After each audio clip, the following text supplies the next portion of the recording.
Hey,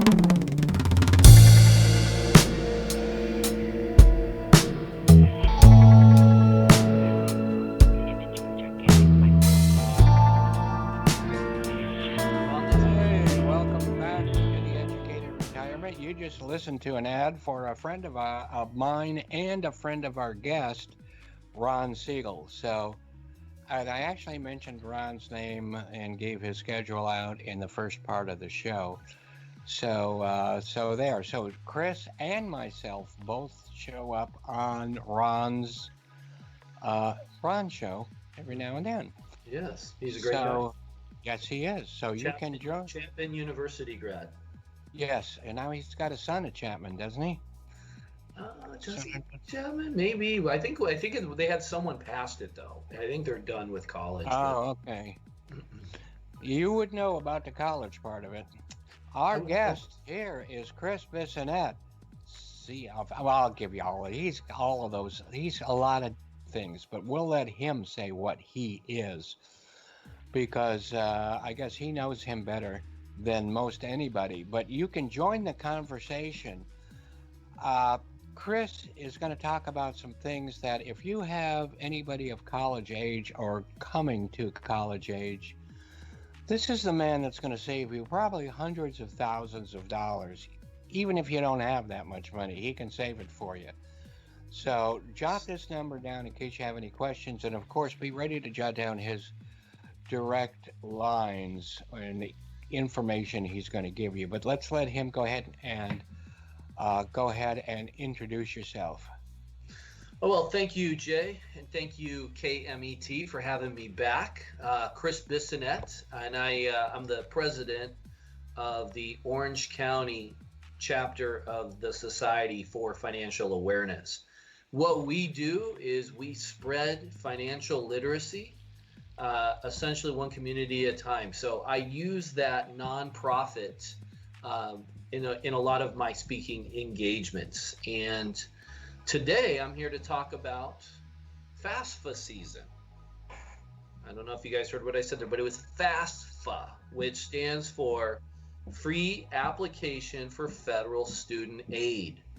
You can start applying, it's hard to believe, for the 2021-2022 school year, if you can Well, believe that's that. because most people take a year to be able to fill them out, and they do it wrong anyway, right?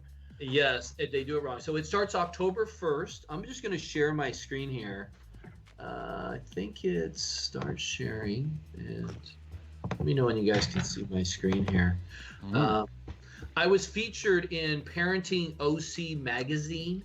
I was their featured spotlight for August because of the FAFSA filing service. So if you quickly look at my screen, you'll see the number one mistake Americans make with college is they don't file the FAFSA. And the reason being is they don't understand it and it's too complicated and they don't think they're going to get any money. So in 2018, $2.6 billion of free money for college went unclaimed because people don't know how to navigate the process. And I'm on the show today to say, hey, we need to get people out there, filling out their FAFSA is really what people need to be doing. They need to be out there filling out their FAFSAs and applying for financial aid starting October 1st. And you can help them. Well, I can help them. So again, I'm going to share again. I have a couple events coming up this month. So I partnered with the County of Orange. So this presentation on the screen here, how to maximize college financial aid. This is the only presentation approved by the county. You guys can see my screen, right? Yes. Okay. Or I can anyway, so. Yeah, and so if you see here, it says college costs stressing you out. FAFSA season starts October 1st. So every day for the next 3 weeks at 10 a.m. and 6 p.m., I will be on Zoom, and I will be doing a 25-minute workshop covering all the things that a FAFSA does, such as understanding the system, how to get into schools that cost twice as much, spend less, how the EFC works. It's a very complicated process, and I'd like to help with it. That's basically what I'm doing. I'm helping people with this process. Yeah, you don't want people filling it out themselves if they can help it, because you know what may seem like the right answer to someone is not the right answer. Well, And 80% of all FAFSAs have mistakes or irregularities. And people do hire me, Jay, after they submit the FAFSA, and we go back and have to amend it because yeah, they counted the rental property wrong. Their rollover from their 401k counts as income. It's a very complicated thing. And as I tell mm, people, this is the largest expense of your life. Why would you TurboTax it? Essentially, it's like doing your taxes by yourself, but you've got a tax bill of 100 or let's say 300 grand. Well, you might want to consult someone who knows how to fill it out and knows how to get it the amount of money you pay lower. I'd say you must consult someone. You must. And one of the problems There's just too much. schools discourage it. They say don't hire someone to do it. But I'm like, why? It's kind of like you have a $100,000 tax bill, and it's very complicated. You're a business owner and you got all these things coming in. Well, most of those people, they're not going to TurboTax. They're going to go to a CPA who knows their business and say, hey, how do we get this 100 grand down to 75 grand, or work your magic, or whatever. Yeah, yeah. So school season, I guess it's, we're started, we're back in it. So people, how far in advance? I know you said you can start filling out that paperwork now for 2021. October 1st is when you can start, and most schools have a cutoff around February. So I know, and it's so that's a small window. Well, isn't it's it? technically June 30th, but if you look here's the thing, talk about a small window. A lot of Ivy League schools will say we need everything in November 15th.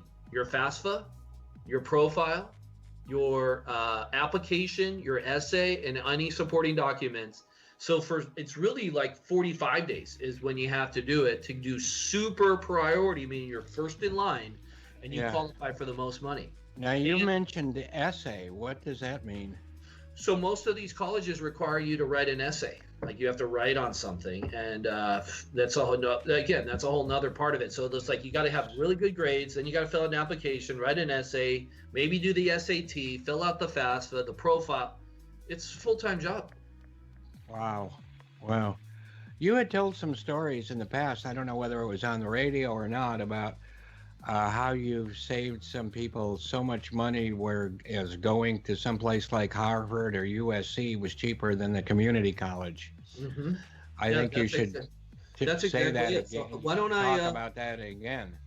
I will. I've got my PowerPoint up here, so I'll give you guys a little. This is kind of what I cover in those 25-minute Zoom meetings, but I'm just going to go. Sean's doing a good job of transferring these things to the main screen, so thank you, Sean. Okay, so I'll go through a quick example here. So here's one. We have, that's kind of cool. USC at $77,000 a year, and we have UCSB at $36,000 a year, right? The EFC's 30. It's a number that comes from your taxes and your assets. So the remaining need for USC is 47, and the remaining need for UCSB is 6. So what school costs more to the parents? Well, as you can see here at the bottom, this UCSB is going to cost the parents or the family $31,000, while USC costs $30,000. So even though USC is double the price, it costs less to attend. Why? Well, I know. So the question is why, and this is where this is one of the big keys that a lot of people don't understand. A lot of these private schools like USC, they have a lot of money.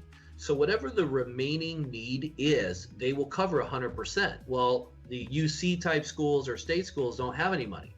So the misconception is people think, well, I have we have no money, we got to go to a state school. No, because you have no money, you should be applying to the most expensive schools because they have these massive endowments. Like USC has $55 billion, Harvard has $45 billion, which is more than half the countries on Earth. They cannot give it all away. So that's again why it's just like this fight. It's I call it the college planning dilemma because people don't know this. And so the poor get poorer. They think, okay, we have no money. We got to go to Cal State Fullerton, for example, and do loans. No. You should be applying to Colgate and get them to give you a $50,000 gift. That's what we should be trying for. Well, I did go to Cal State Fullerton. It's a good school. #1 business school on the West Coast. My SATs gave me the ability to be locked out of there, and I had to go to the junior college. But I only lasted there 2 weeks. They said, I don't know why and who they were comparing me with in these classes, but they said, you don't belong here, you belong at Cal State Fullerton. So I had to take the tests again, and then I went over to Cal State Fullerton and started 2 weeks late. But, I had a great time over there. And you know what it cost? $700 a semester, not a unit, a semester. It was $790 for me full time at ASU in '91, which I think now is about $5,000. So it's a big problem right now. I mean, a lot of private schools in the United States, their cost of attendance per year is $80,000. So very few people in the world have $300,000 to spend on college. Mm-hmm. I mean, they just don't. I mean, who does? And another thing is, all the money all these loans that these graduates are being saddled with, yes, is really holding them down. I mean, it really, really is. And I know there's a whole industry in refinancing those and all that other thing. I'm very familiar. But if so many of these people had gone the right track to begin with, yes, they wouldn't be going into adulthood and being let out into the world with $200,000-$300,000 loans hanging on their shoulders. Exactly. And the problem I see with that is you're 65 years old. I wish. Well, not you, but you're 65 years old. You've got $200,000 in student loans. You pay $100 a month because you just can't pay it. So you're just paying something. And like you said, it's hanging over your head. And guess what? You can't do it. You can't buy a house. You can't do a lot of things now because of this massive loan. And you can't file bankruptcy for it. So I see a lot of seniors and they're like, oh, I'm so glad you're doing what you're doing because I started with a $40,000 loan and now it's $200,000 because I've been able to not pay it down. It keeps, going up. Yeah. Why don't you give out your contact information before we go too much further? We'll do it a couple of times. So if you didn't get it this time, it'll be repeated. But go ahead. Yes, I think so. If people want to reach out to me, they can go to my website, and it's fafsapro.us. They can go there to learn about myself on the college side. FAFSA FAFSA pro.us. And then people can come to me, and I will advise them, no charge, through my nonprofit. I will answer any questions they have on college planning and financial aid. I also have this new software called College Aid Pro, where I can create a website and people can go in and put all their information. It will compute all the scholarships and grants per school, your EFC. It does the whole thing. It's pretty remarkable. It's hard to see that's out there saving people more money than you are. Financial planning and all this other stuff is important, but my God, they just don't take this. I mean, most people have in their financial plan, they have education for their kids. They usually do not have health care in there. That's a whole different story. But they usually have, an amount that they're trying to aim for for college education. And you know what? First of all, they're usually underestimating. I'd say 99% are underestimating to begin with. Yes. And number two is it's wrong because you can change that for them. Well, that's a good point. So the #1 college plan in the United States, because again, outside the United States, college is very different. Canada, Europe, it's very different. It's just different. They don't get these massive loans. They're not paying for the whole thing. Here in the U.S., people use what's called a 529 plan. It's an IRS code, 529. The problem is the 529 plan is counted in the financial aid formula. So you do the right thing. you've got 200 grand, I see where this is going. and you just lost 11,000 per year Yeah. in financial aid. Well, that's yeah. I see their logic in that, and boy, that is wow. That's a lot to think about right there. But that's most people say, yeah, I want to start that. Let's start that as soon as the guy or girl is born. Yep. Which is And yet fine. they've They shot just you them. can do it into certain vehicles that don't count in the financial aid formula. They're not Yeah, assessable assets, yeah. such as They're stupid. They retirement think, plans, a lot of insurance, your home equity in a lot of schools, your business. So there's ways where you could have a lot of money, but on the financial aid formula, you qualify for aid. And so there's a whole strategy to that. so I guess if you're having a baby being born this year or next year, it's still time to call Chris Bissonnette to get started on that part of the finance plan for the future. So it's never too early to call you. Yes, and if people want to call me, my phone number is 949-590-9940. Go ahead and repeat that.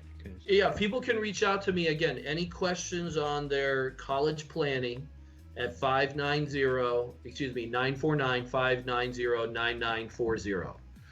As well as if they want to and that same number is the Zoom meeting number. So anybody for the next 3 weeks, I'll be on Zoom at 10 a.m. and 6 p.m. for 25 minutes twice a day. They can jump on and I go through 20 minutes of really good information. I'm partnered with the Orange County Public Library. I have the only approved presentation. So come get the info. Use that same. I think everybody should. Maybe if you're old like me and you've got grandchildren, I think everybody, even if they're not married yet, everybody should at least jump on that website and at least to see in their mind what to do later in life. Yes. Yeah, exactly. Even if you've got a 2-year-old kid, it's still good to at least start getting a feel for how the process works. It may change in 5 years, 10 years, but right now, this is how it works. That's all you can do is keep up with what's current is the best thing. And yeah, I'd say whether they're 2 years old or 2 months old, because, where to put those investments is going to be important when it comes to that fastball. What is it called again? It's the free application. The F word. The F word, the free application for federal student aid. Everybody should fill that out. I don't care if you make $10 million a year, because scholarships are tied to the FAFSA. So I recently got a client referred to me. I told her, I said, at LMU, it looks like you qualify for a $10,000 scholarship. She said, yeah, but that's only if you fill out the FAFSA, and we didn't. And I'm like, oh my God, I even met with you in December and you forgot to fill it out and you cost yourself 10 grand by not filling it out. A free application. And yeah, I could tell she was not very happy about it, but that's just think most people can find a better place for 10 grand if they don't have to spend it on, a place that already has money. Yeah. And so that's another misconception, Jay, is people, when they hear financial aid, they think, oh, loans, or they think, oh, for poor people. No. Yeah. Financial aid is a gift. Financial aid is a grant. Financial aid is a scholarship. It's a student loan. It's work study. It's all of those. The same kind of thing applies for reverse mortgages. The first thing so many people think of, it's for poor people, and that's not the case at all. More and more are the more affluent, but we're not here to talk about that. I just draw conclusions from what exactly.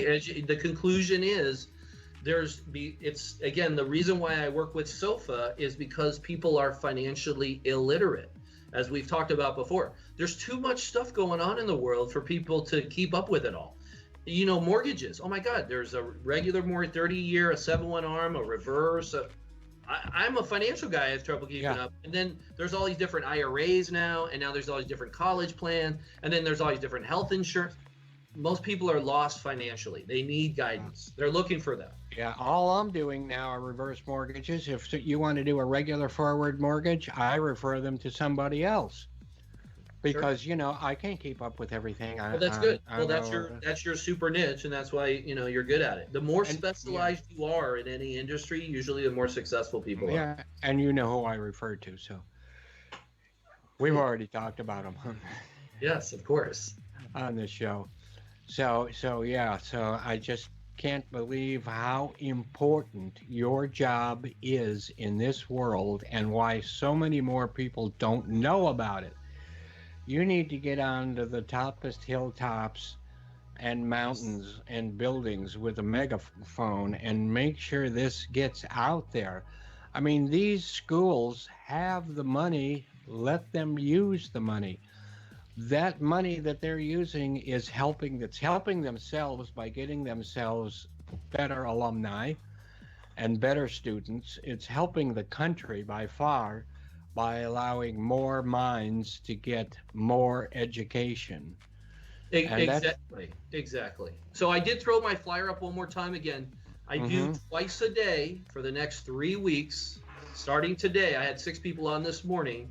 We will be covering how to maximize college financial aid, gifts, grants, scholarships, and I will be covering even COVID-19, how it's affected negotiations, how to do your EFC, how to get, some of the stuff I showed you. So people can just go to Zoom and go to that phone number there, and I will be there every day, twice a day, to provide hopefully some really valuable education.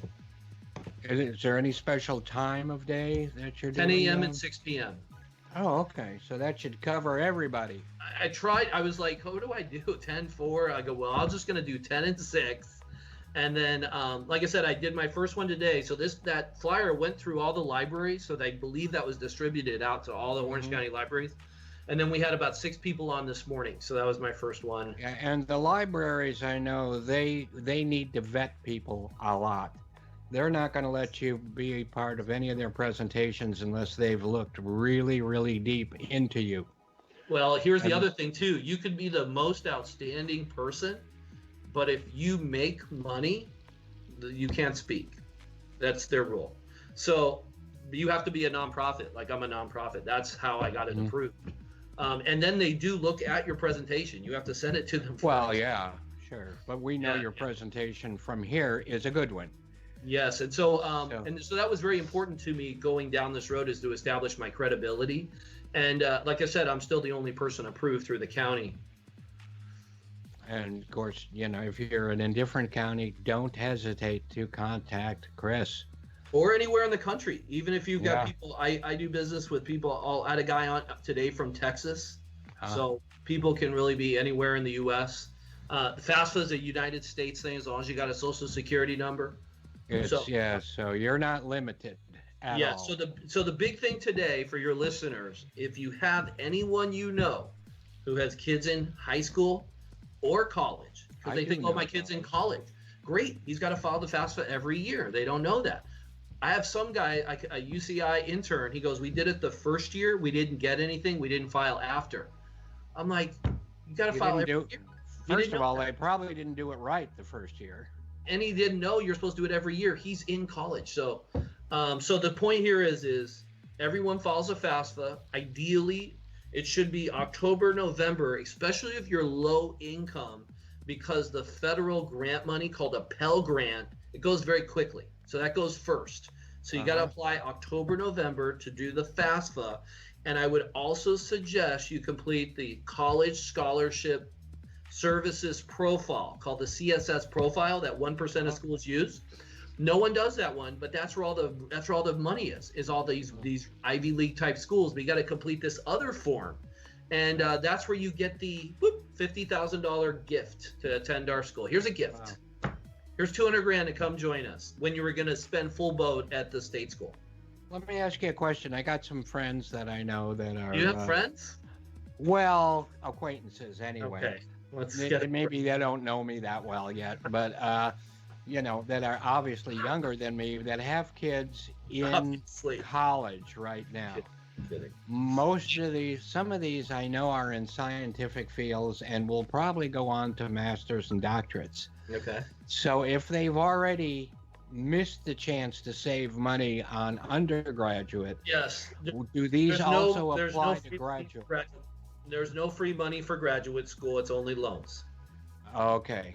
All right. Okay. But that's a good question, because it's like, what grad school? So the government views it as it's kind of not required. So we're only well, federal grant money for undergrad. I see. I see. But okay. But Great so they need to question. get started though. They need to get started. Please, guys, you can reach out to me, Chris Bissonnette, 949-590-9940. Go to my website, fastfapro.u. You can call me anytime, even if you just have a general question to say, I'm on the FAFSA now. I put here. The biggest mistake, personally, is rental properties. People put the wrong price for their rental property. A friend of mine from Arizona State, fraternity buddy, reviewing his stuff. Oh, looks like you cost yourself 40 grand because you didn't put the right price. You put the value and not the tax assessed value. You just got to do tax assessed. Wow. There's a big difference between those two. It's a big difference, as you know. And that was 10 grand a year for 4 years, the way he put it wrong.